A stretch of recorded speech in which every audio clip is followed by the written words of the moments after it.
គិត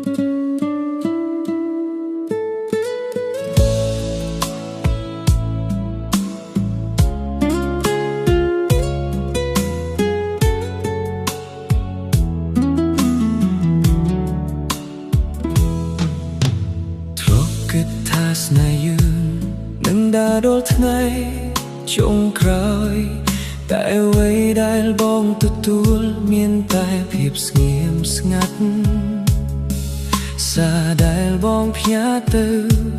អូនមិនដែលចំឆ្លើយចំណែកកាយយកចិត្តទុកដាក់បាត់បង់អស់ពីមុន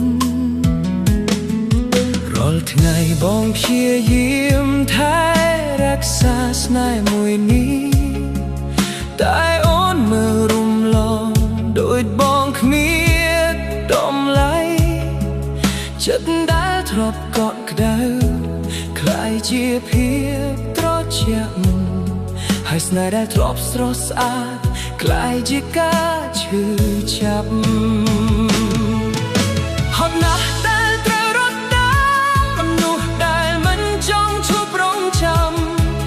ហត់ណាស់ដែលត្រូវស្រឡាញ់មនុស្សដែលមិនខ្វល់ពីចិត្តយើងដល់ចិត្តពីមនុស្សដែលលែងស្រឡាញ់ដល់ទឹកភ្នែកចេញពីរឿងដែលគ្មានថ្ងៃត្រឡប់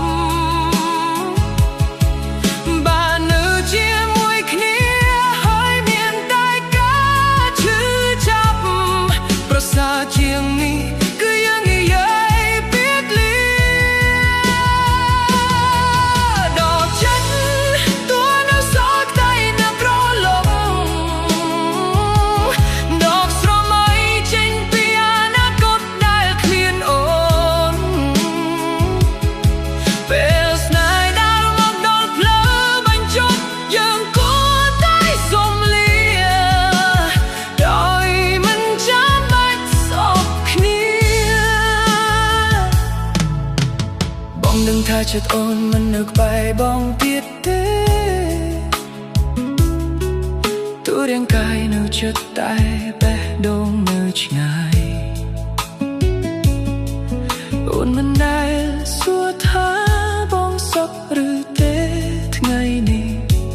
ហើយក៏មិនខ្វល់ថាបងកំពុងឈឺប៉ុណ្ណាប្រហែលយើងទាំងពីរហត់នឿយនឹងគ្នាពេកព្យាយាមបានទៅទៀតក៏គ្មានមួយប្រសើរបើស្នេហ៍មួយនេះលែងមានន័យសម្រាប់អូនបងញងជ្រើស្រើសទៅចេញដោយស្នាមញញឹមមិនមែនបងអស់ស្នេហ៍តែបងអស់កំឡុងចិត្តមិនមែនបងចង់បែកគ្នាតែស្នេហ៍យើងលែងមានផ្លូវសើ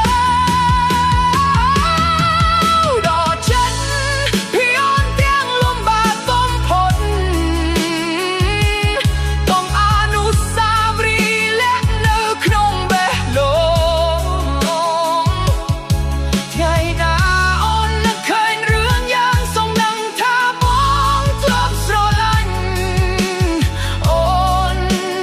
អស់ពីចិត្តដល់ចិត្តហើយរៀនរស់ដោយគ្មានអូន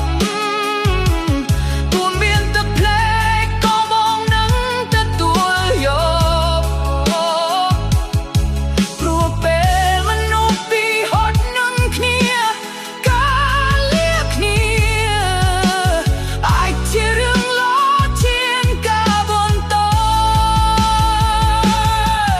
លាហើយស្នេហ៍ដែលធ្លាប់ស្រស់ស្អាតលាហើយ